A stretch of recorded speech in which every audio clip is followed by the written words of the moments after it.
and Twitter. Tonight, we're very happy to have with us Miss Michele Okudonner and Alistair Gordon in conversation discussing Miss Okudonner's new work, Into the Mysterium. Michele Okudonner is one of today's foremost artist designers, whose prestigious career spans 4 decades. The breadth of her artistic production encompasses sculpture, furniture, jewelry, public art, and functional objects. All of Okudonner's work is fueled by her lifelong study and appreciation of the natural world, from which she derives her formal vocabulary. She's well known for her numerous public art installations, including a walk on the beach at the Miami International Airport, which features nearly a mile of dark terrazzo inlaid with bronze and mother of pearl. I've walked across it many times, thank you. Her sculpture and functional objects have been acquired by several prestigious museums, among them the Metropolitan Museum of Art, the Art Institute of Chicago, and the Virginia Museum of Fine Arts, and the Cooper Hewitt National Design Museum.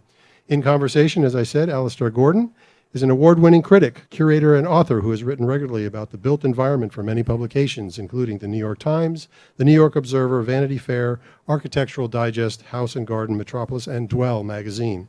He served for many years as contributing editor for architecture and design at WSJ, the Wall Street Journal's magazine, and launched the popular Wall-to-Wall blog on the journal's website. He teaches critical writing at Harvard University's Graduate School of Design and is a distinguished fellow at the Miami Beach Urban Studios. He currently serves as the architecture critic for the Miami Herald. Let's give them both a nice round of applause.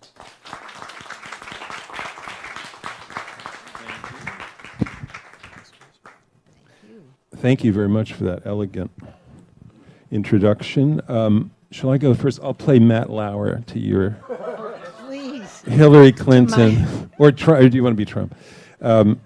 So the introduction covered so much, but I just want to, on a personal note, because this is going to be a personal conversation, right? Correct. Michelle's the reason I kind of, in my family, came down here, because she painted the mysterious undercurrent of what this city really is underneath the bling and the luxury condos and all that stuff.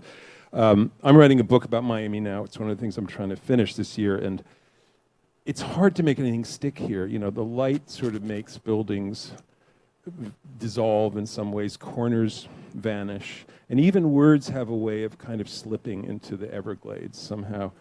There are a few words I do love, and one of them is from Joan Didion, who came here in '86 and '87 to write her book called Miami, and she's such a wonderful writer.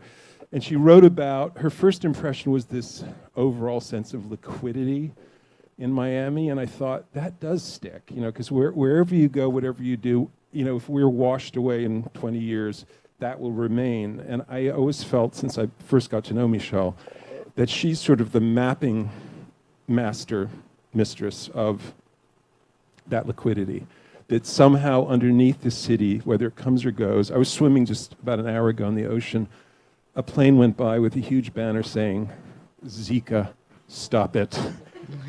Who paid for this? I have no idea. And then it says, buy insecticide or something like that. So maybe the insecticide company paid for it. But I was thinking of Michele, that's where we are, that we're at that moment. We can either rise into be this incredibly successful city that figures out sea level rise and goes to the future, or we sink.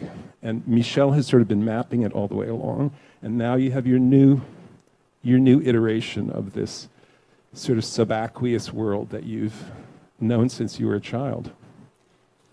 It's true. It's all true. Everything he said.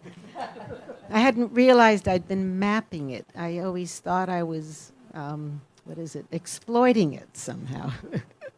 Taking it to Michigan or New York or London or the world and celebrating something that was so joyful to me always, a different language, and maybe the first language we learn before we can speak is a visual language, to see what is below us. You know, we're so low to the ground, and I did see Oolitic limestone, and I understood it was fluid, as a matter of fact.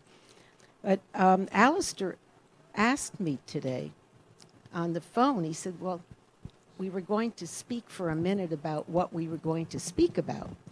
And he said, how did you find the Marine Invertebrate Museum? How did this happen? I said, don't ask. I'm not going to tell you. I'll tell you tonight. And then I went and found one copy of this book. which I'll show you in a moment. But I wrote a book that involved the working drawings for the airport. I had a book come out at the same time called Natural Seduction, but Massimo Vignelli, who was putting it together, I realized no one likes working drawings but other artists and architects.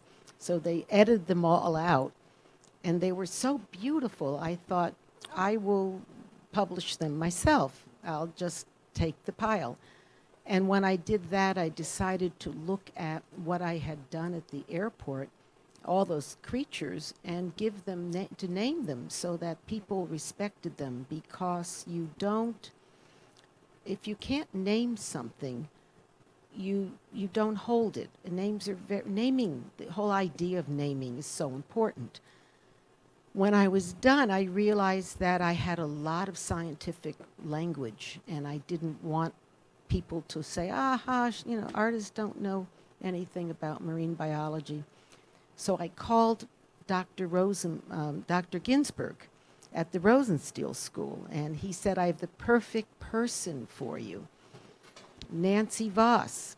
So he sent me to the Marine Invertebrate Museum, and that's, as a result of this book, how I found Nancy, and the rest is sort of history. I've always wondered, though, how did you know what those things were before you went to her? I mean, you weren't just making them up. You were picking them out of old biology books, or? I have a library of books I've been collecting for, it's about 60 years. I have books that go back to the time I was in elementary school, really, that had shells and corals, but I had an interest later in microscopic photography. And the French, who had Madame Marie Curie and Louis Pasteur, who were using microscopes, began to do a lot of work in photography, microscopic photography, and I ended up with several of these books. So I could see things. The idea of the floor was to have things you could see so you could sort of attach, but then a lot of things that were mysterious. And I had a lot of interesting books, and they named what they were. Right. But for example, if they said it was an algae, so I write caption, algae. So Nancy Voss looked at me and said, "Dear, this is an alga. Algae is plural." That was so. She fixed my book, and she probably cleaned my clock too, She was so specific. And then I looked around and I saw, it turns out, 90,000 jars and almost 1 million specimens in the jars. And I said very politely, she's very strict, and I said, "Do you think I could look around?" And she said, "Well, I don't see why not." And then after I looked around, I said, "Do you think I could come back with a camera?" She said, "Well, I suppose so." And it took me, that was 2004, and it took me a year to get organized, to get the right kind of camera, to set aside a week, to get it all organized. And then I spent a week, and we shot about 400 pictures. What did you use? What kind of camera did you use? I knew you'd ask me that. It was a Nikon, but we needed a special lens because these things are tiny in jars. And we also needed to take them out of the jars with tweezers and put them in petri dishes, some of them. And it was quite an experience. I was actually amazed that she allowed us, after watching us for a day, and she kept saying, "Now imagine there's 90,000 jars." She said, "Well, when you remove one, don't put it back. Put it here on the cart." Yeah. But I, yeah. Like a good archivist. Yeah, so it was very, she stopped watching after a day. I had 4 days, she just let me flow in there, and the results are really exciting. But are they all tiny? I mean, I had no idea they were small. I assumed the jars were like this. No, the jars are really like mason jars. And you would just fish whatever it was out? Like they're all dead, right? Everything's dead. Everything was in alcohol. And then so how big was each thing? Like about that size? They were small. Yeah, There was one whole chest of drawers that had tiny deep sea coral. And they were really small. That's why we needed a special camera. I mean, you've all seen jellyfish, but you haven't seen that. That's a jellyfish. But that's why I went into the Mysterium. They're so mysterious, these life forms, but I knew to look for them because I had all these French books of microscopic photography of all these very early primitive things that we all came out of the salt water. In fact, what are we, 75% saline solution? So we're part of that. Who said, Judy Garland, I could cry salty tears? She had it. They were salty. Well, this applies to my next question, which I've always wanted to ask you, and I just thought of as I was swimming among the jellyfish this evening, that you sort of have a Victorian point of view, though. I mean, you're not into scuba diving, right, and going down into this place, which now is pretty common, right? There's this sort of 19th century remove or distance, because you write about the jars, you write about the mysterious fluids that support these things that are already dead. That's interesting to me. So there's a framework of something that gives you a distance, gives you a perspective that's not like, you're not Jacques Cousteau, exploring that world. I'm not Esther Williams either. I mean, I shouldn't be in the water. I'm an artist. I have to extract it. I have to distill it. I have to transform it. And then other people can see it and reflect it. As a collection of jars, it has appeal to a limited audience. But as a work of art, it has great appeal, and my goal was, well, maybe if people could see what was under there, what's really there, under all that water, they're not going to throw their beer can off their boat on a Sunday afternoon. Maybe, in fact, that one with the sea, this was great. I took the jar off. And when I came back to work on the sets and costumes for Miami City Ballet, Nancy Voss looked at that and she said, "We don't have that here." I said, "But Nancy, I'm sure we have it here." "No, never seen them." So I found that jar again, and much to her distress, and they're monkeys. They're called monkey starfish. And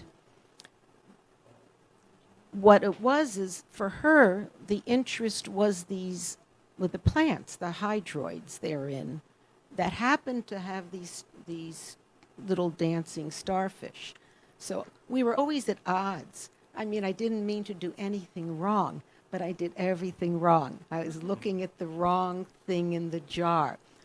The jar should have been turned around so you could see the labels. So I said, "But Nancy, then we couldn't see what's in the jar."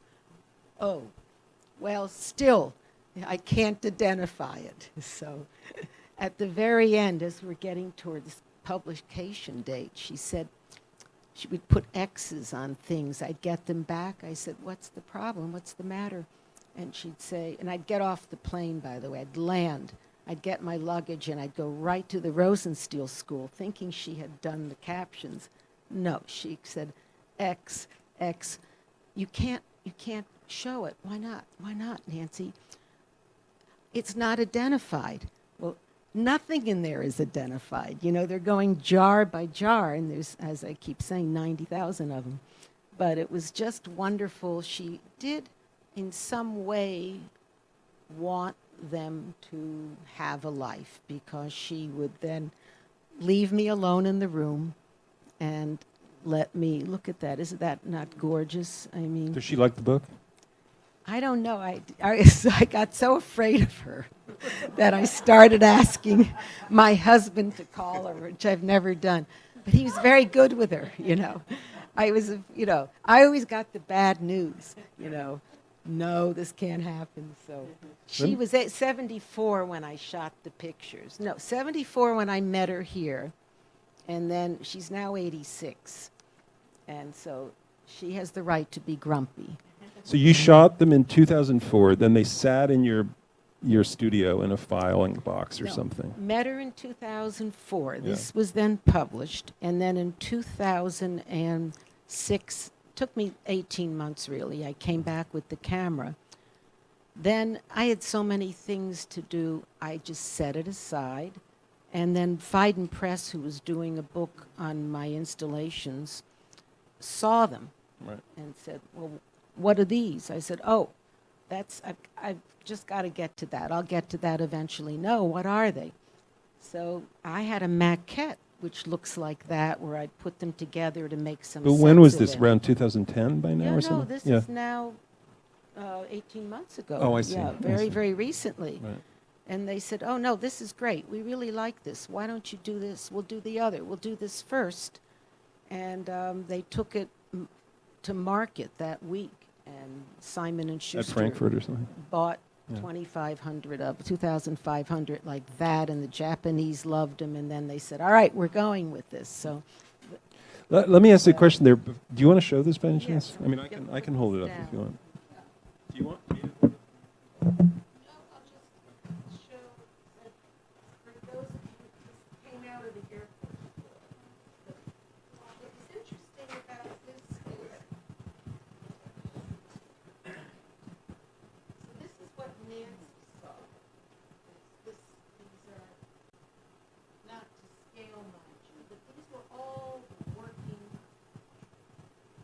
So what happened is, to make sense of what I was doing, I had to make a wax. They went to the foundry.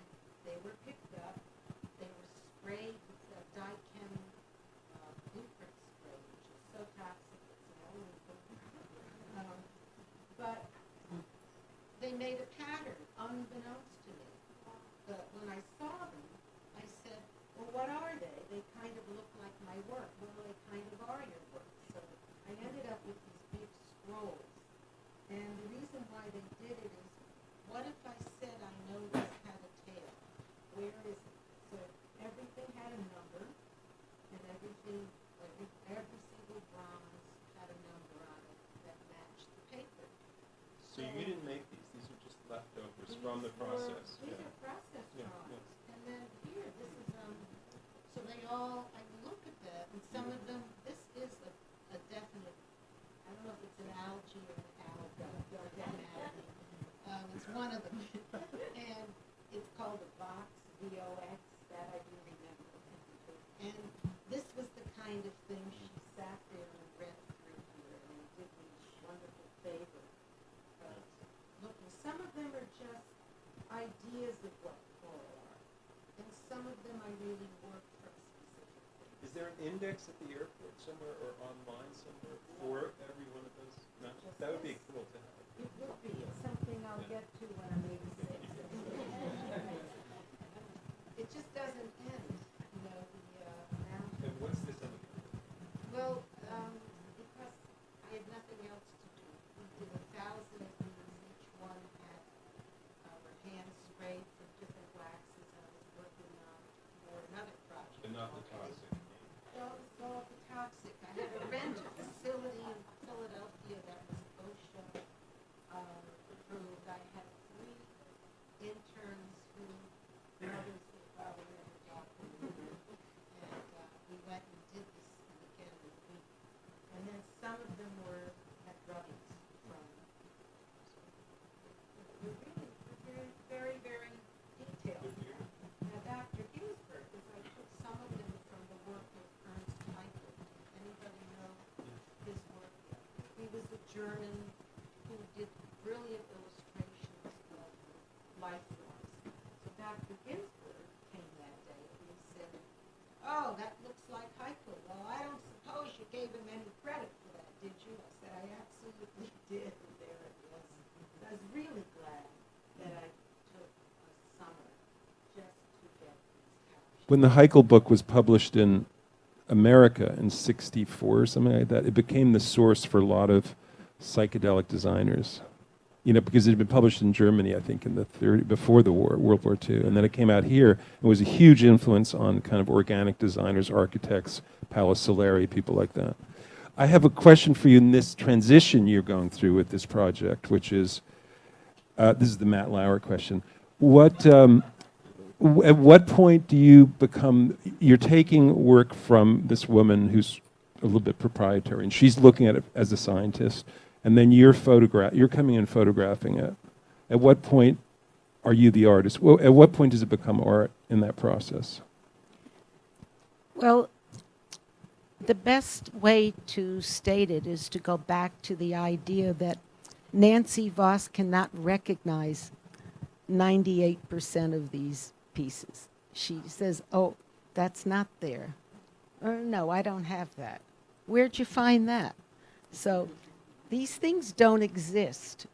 If you went to the Museum of Invertebrate, Miami Invertebrate Museum, I would challenge you to find any of these in her jars. So this is a curated, edited, strange. Well, look at them. That's quite a pair. She said, we don't have these. I said, they're adorable. I'm sure you know. Yeah. So they are. They're a kind of a sponge. She then said, oh, I see you like the sponges.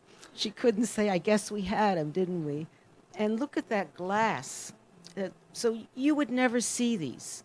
So that's You mean you're simply your selection process and the way you photograph them, which is I'm not arguing with them. I'm just curious to know where you think. Selection process. You had to look and see. This is what an artist does. You know, the world is the way it is. We're not adding more water or rocks or something. What are we doing? What is it we do? We look for, some of us anyway, I do, I know you do too, Mr. Chambers, and there's Chad, he does too. We all do. We look for what's within it, whether it's the magic, the spirit, there's something in there that is that spark, and that spark has been there, because I was just in Sicily in a Paleolithic cave, and I could see it there. I could understand. So what made that what it was too? It's the same thing. And go back one. That piece, that is a moment of some little purple invader on a larger thing that she labeled Tongue of the Bahamas. And I could not find that again. I finally did, under something. And she was like, all right. But only to shine a light on it and to see it, this doesn't exist unless I go there and I make it happen. Cataloging is also an art form. That's the only point I wanted to make. Is there a moment of beyond cataloging that I want you to read, or I'll read? Why don't I read from your little text? Can I do that? Sure. Because it relates to this so nicely. Sure. And I want to ask you something about the larger human condition that you suggest here. The submerged aquatic world contains primal essence of fragrance. It perfumes our lives. All of us are originally natives of the ocean. We move from our smaller selves into a oneness of being, which is beautiful. What's the fragrance? Well, my mother wore Shalimar, and I think I wear salt. When I go in the ocean here, I come out and I don't take a shower. It's us. I love all of it, even if it's itchy sometimes. But that's not the real fragrance. The fragrance is the aura, and it's what we invent and surround ourselves with. we create our own fragrance. And that's interesting because if you ever do or ever have bought real perfume, they will tell you that it smells different on everybody. We each have our own chemistry. We each have our own vision. We each have, it's a birthright to absorb the world around us and to process it in a way that is suitable for our own cellular input. And what's so interesting is recently I read in the New York Times Sunday magazine a profile of a woman named Cynthia Ozick. And I had discovered her years ago. The New Yorker sometimes does these theme issues. Sometimes they'll do fashion for Fashion Week, or they'll do food during the Javits, food. And they had an issue, why did I become a writer? And she wrote something that was so heartfelt that I attached to her. So I'm here and I'm reading, catching up on these New York Times, and I read, and she said something that was so wonderful. She said that literature, but I also felt it was true of art, literature has become so self-referential that most people are excluded. And she said it is to communicate always, it's about being human, humanity. And when it becomes this other thing that you have to be included in that little club, she said, it loses its humanity, it loses that purpose, and she said, here is the most amazing thing, and it breaks the second commandment, thou shalt not worship idols. And I'm thinking, oh my goodness, So basically you're worshiping the manipulation of the words itself, and you're worshiping your club membership in this little group, I mean, how many people understood why Jeff Koons, for example, could take a photograph of puppies, or how Richard Prince can take the Marlboro photograph and put it in a museum or make a work of art, and it goes for millions. Now that's self-referential. You have to be involved in a certain art world that's talking about it. So then I'm thinking, so of course it's idol worship and we're all pagans. I mean, I loved this notion. So this goes back to, why am I doing this? Part of what I found in her, which I've renamed her Miami Invertebrate Museum, I call it the Mysterium. What I found was an authentic soul.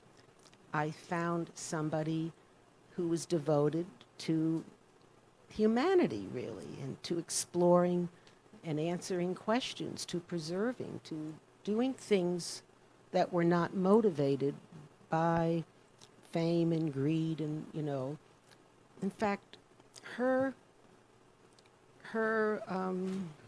voice is like an ocean's tide. It pulls you where today everything else is an assault on you.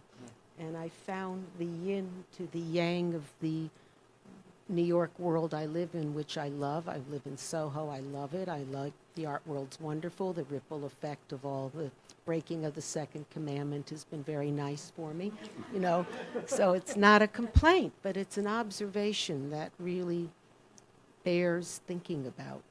And Miami seems to be an essential part of that dialogue in your life. I mean, it plays that role from when you were a kid, right? Well, it gave me really my first language.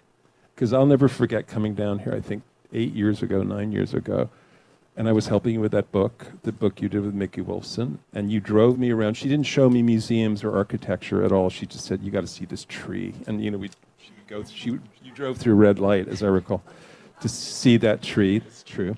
And the pigeon tree. And then under the pigeon tree, I brought it, but you'll remember it. you recited to me a poem by Wallace Stevens that to me, I thought, wow, I completely fell in love with everything at that moment, including you. And I thought, here's a woman who sees everything visually and through a lens, through her own personal lens, but is also aware of the poetry, the literature, the movies, everything that goes with it. Do you want to recite what's it called? Well, there's two that I love. One is, oh, I know what you're thinking is the immense, no, it was, there's two. Nomad Exquisite, was it, Here it is, yeah. or the Palm at the End of the Mine? It's Nomad Exquisite, as the immense dew of Florida. No, as the immense dew of Florida brings forth the big fin palm and green vine, angering for life. Now, of course, how many of you stopped at a red light and looked at a tree and there's the green vine angering for life? It's such a great, great image. So in me comes flinging forms, flames, and flakes of flames. That's a great line. But he also wrote, and this is his signature poem really, is the palm at the end of the mind. And the palm at the end of the mind, beyond the last thought, rises in the bronze decor.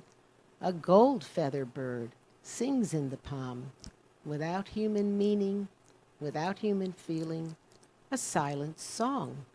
It is not this, then, that makes us happy or unhappy. One of the greatest lines ever written. The bird sings, its feathers shine, the palm stands at the end of space, a fired, feathered fangle dangles down. So, Beautiful. he loved Miami as much as I did. So that was my introduction to Miami and why we're still here. I think, are we good with time? Or? Yes. Yeah. Yeah, Sure. definitely. Hey, So Mitchell. thank you. Hey. Mitch. Thank you very much, and thank you, Michele, for those beautiful words. And Thank you.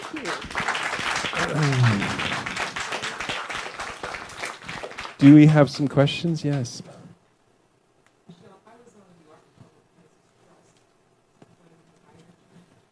Oh. And it was a big, huge, huge commitment that we asked them to make because the Art Trust is only allowed to set aside 1.5% for art. And they were way over budget. And they said, we can't do it, we won't do it, there won't be any way. And Lady Creative Council insisted that we hire you and to incorporate your art into the film. And it was a magnificent, magnificent thing that you did. I've always been so happy about it. I take my grandkids, look at this. You believe this? This is art. This is beautiful. So thank you so much. Thank you. It's very sweet of you. Yes. Thank you. It is one of the great pieces of public art in America. It really is. It truly is. Michele, a lot of that, what you're describing, seems to me a very personal process and maybe a meditative, spiritual quality to it. What makes you as an artist want to share your experience of the natural world with people? What is it about you that you think that you're not satisfied with just that experience on your own? I think that a dialogue is much richer than a monologue.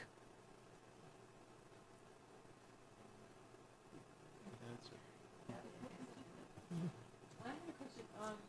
In terms of influences, the book Ocean Flowers. I glanced at this book. It was done with the blueprint from the 1800s. Do you know? Anne Atkins. Yes, I actually own one. Yeah, I do too. Not the Ocean Flowers. I have an original Anne Atkins, which I bought when I was working. I bought it 20 years ago.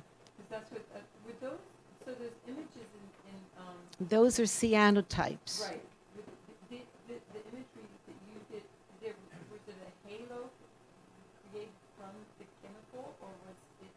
And you said they laid it on there, or was it intentionally trying to more like a printing kind of image? No, what they did is they made a template. So they had a negative of every positive. and they used dye-chem. And then the woman who wrote a book on Blasfeld and his working contact sheets, a Swiss woman, I got in touch with her, and she wrote the essay for this on what it means to have working drawings. What it means to understand and claim the process, really. So, but here, you should look at this if there's. Oh, good. I didn't know if they had one here. Another copy, but it has a different, beautiful cover. It's a different color. Yes, That's what I thought. I thought that's the same book, but it's different. they're all different. I have Yes. a very practical question. Can people go to the museum and see these jars? Are you kidding me? we went once through the wrong door, not the front entrance where we came in and Nancy would bring us upstairs. So we went in, and I said, I was lost really. I said, where is the Museum Invertebrate Museum? They looked at me, never heard of it. Then I said, Nancy Voss, we went up and down this corridor. They don't know it. No one's been in there. They don't know her. I'm serious. This is such a big thing for her. And she's very shy, and I'm very excited. My husband Fred talked her into the book fair, but he's going to have to go get her. And it's out on the. She lives. No, but the museum is on. It's Key on Biscayne? Rickerbacker Causeway, and it's really great to see what she's done. She's been there since 1951, and it was a love story. She came as a graduate student from Johns Hopkins, and she fell in love with her professor, and together they trolled on the boats, and I'm sure they watched the moon rise at night. And there's maps in there of all the expeditions. I just lose myself in there. I always would come back to New York and say, I could really just spend a year in there drawing, I have this hard time, yes. Oh, there she is, Well, yeah. And what happens when she's not around? I don't know. I think, she might have to stay around till she identifies everything. Yes.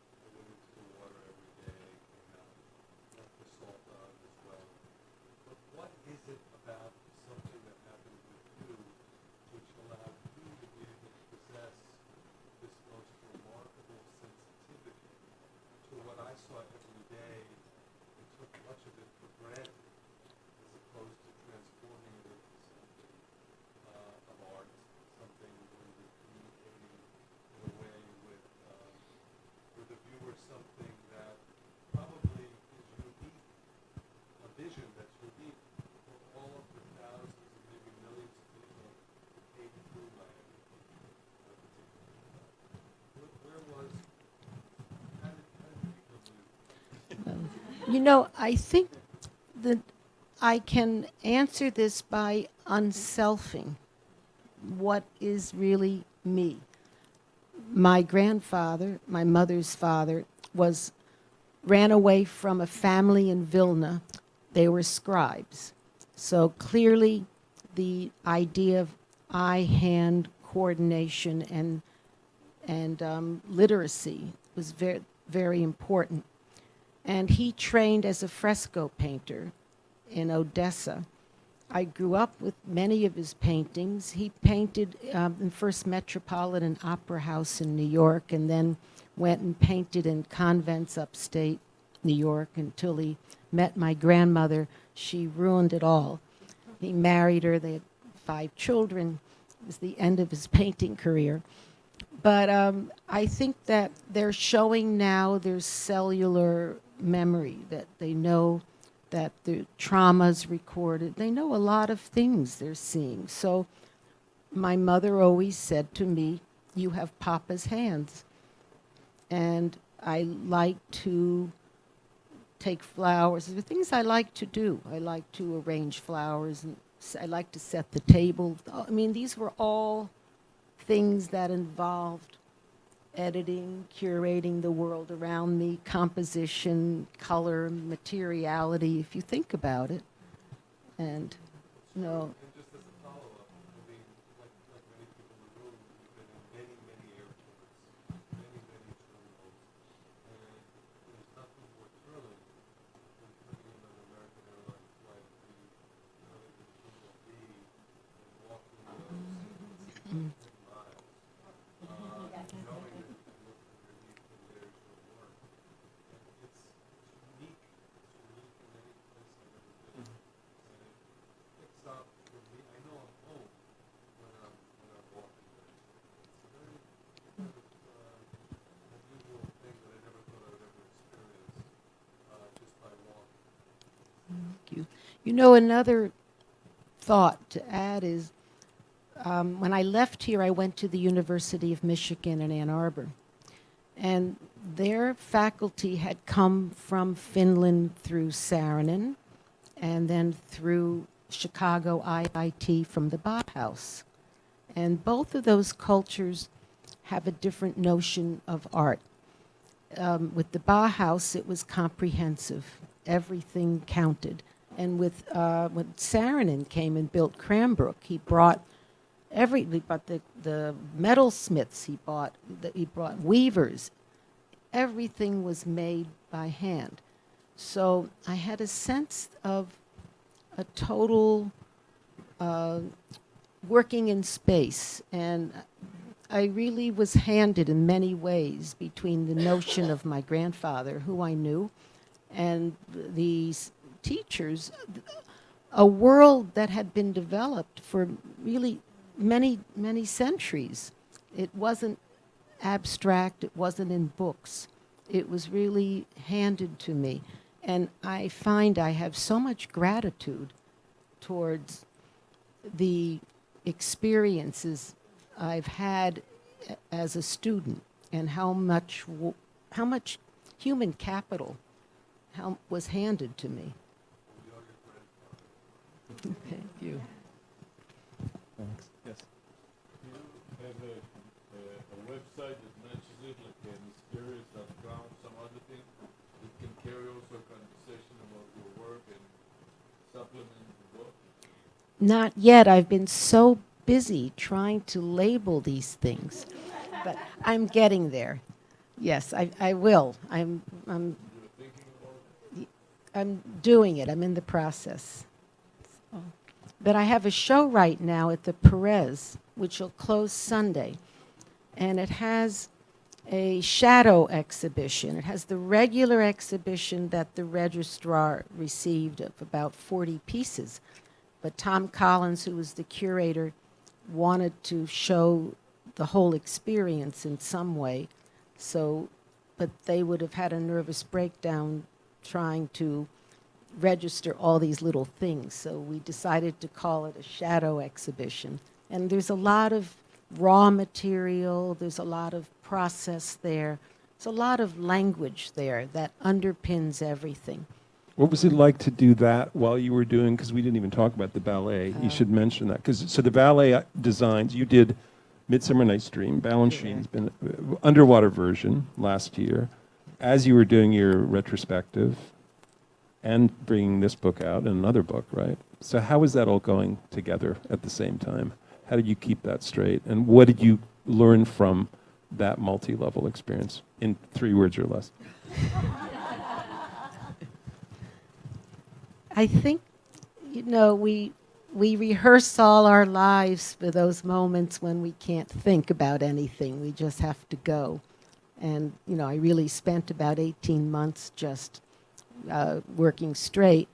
The nice thing is the book that I started with Fiden is now, I'm working on it. We delayed it. And the Mysterium came out on time for the ballet. That was important because I based the costumes on them. And then since Miami City Ballet is Miami, we wanted it to have its own identity.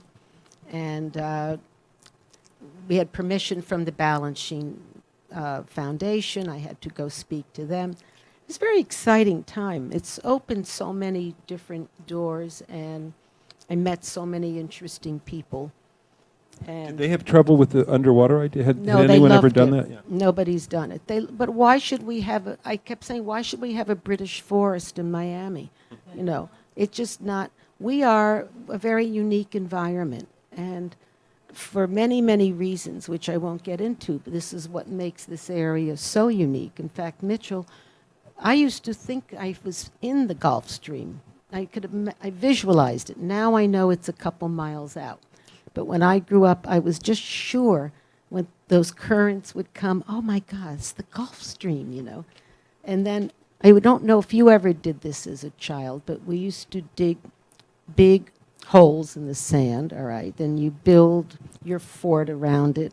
Then you pick up these big golden pieces of sargassum seaweed. You did this. I see Randy shaking. Then you shake them in your little pool, and you got little sargassum fish and little crabs and shrimp. It was a world. Yes. That's right. That's right. Well, I was on the first plane back in after Hurricane Andrew, and there was I found seahorses for the first time, and I was very curious as to what was left and what would be washed up. The most amazing thing is that what we're learning is a lot of these things are renewable and can come back and can be there. I'm an optimist. I keep thinking the Everglades won't disappear in global warming. They'll migrate north, and they'll be in Ann Arbor, Michigan someday, you know. That they will migrate north. Everything is already moving north. There's a plant called a skunk cabbage. You know that, and it's the first thing that comes up in the spring in the northern streams. And it melts snow. It has a little heater inside. It's a tropical plant that adapted to who knows what. Was it the Ice Age? Was it, I don't know, but it's there, and it teaches me that there's things figure out how to survive. And we've been through this before, the loss of certain things. Adam, yes.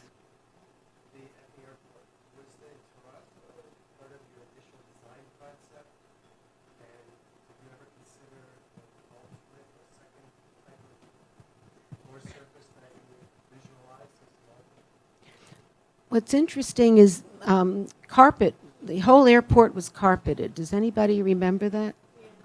And I couldn't stand the carpets because I would see people putting their toddlers down in soggy diapers, and you know, you spill your coffee with cream, and can you imagine the milk? I mean, it's like, oh, couldn't. So I suggested the terrazzo, and they said you can't do it. It's too noisy. What was really operating was the carpet industry. You know, was taking out all the contractors for steak dinners. So I went to Barcelona, and they had built a new airport for the 1992 Olympics. So I went, this is like 1990, the airport was up right after I was talking to the county. And they had the most beautiful stone floors. It was nice and quiet, it was lovely. So I went back to Spillis Candela, we had a big meeting, and I insisted, and somehow they bought it. I mean, they said, all right. And that was how it happened. But there was no other way to make it fluid. You have to pour, and terrazzo you pour. Is there one more question before we? Do you want to sign? Are you going to sign? Yes. Books? Abby?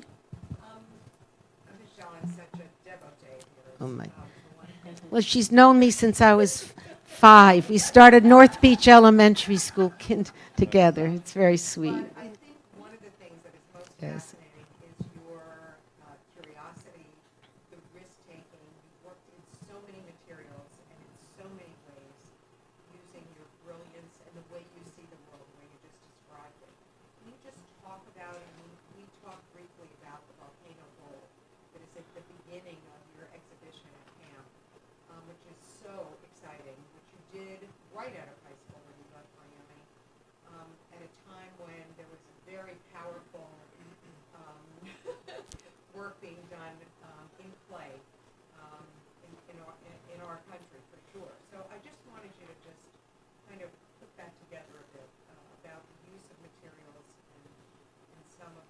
journey that you've been on? I always thought what I was thinking about were ideas.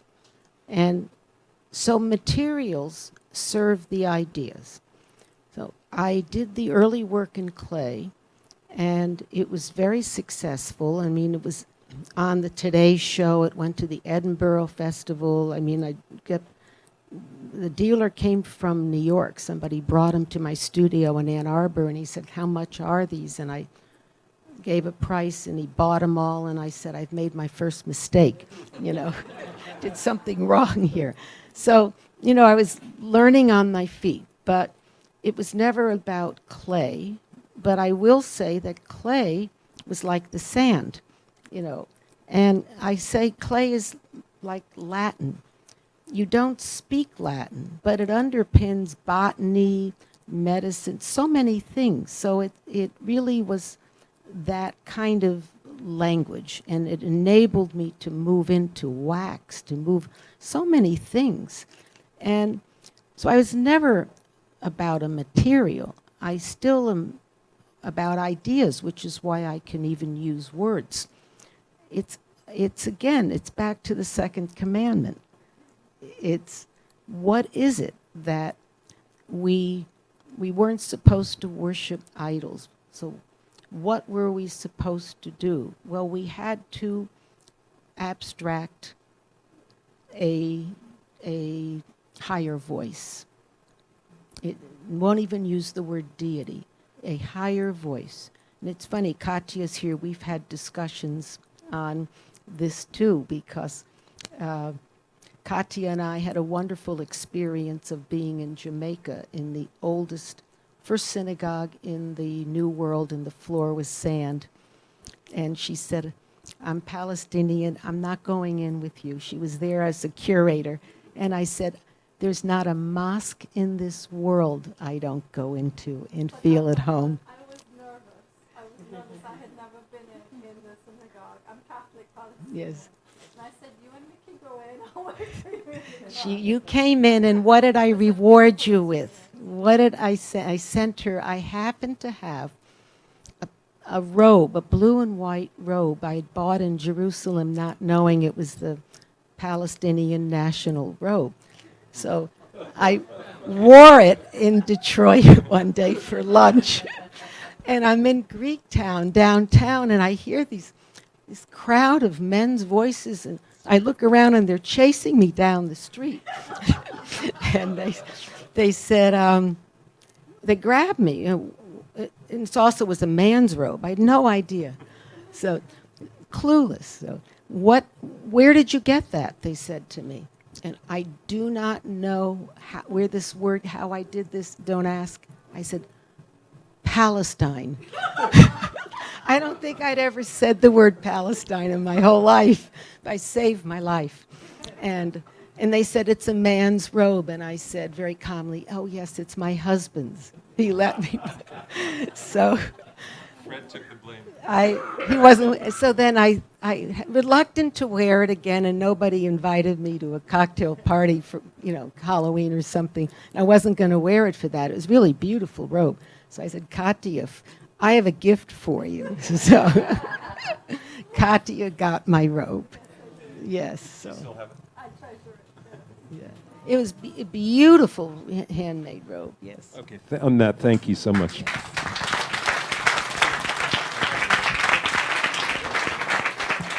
Thank you, Michele.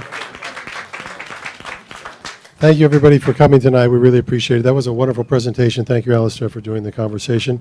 We do have Into the Mysterium for sale behind the registers.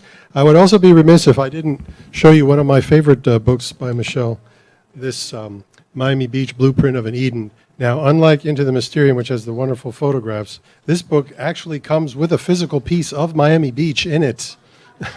And I have a few of these, and this is a wonderful history of Miami Beach and a lot of the old photographs and the old places that we all remember that have been gone too long. But this is for sale as well. So that was a wonderful presentation. Can we get another round of applause for our author and our interviewer? Thank you.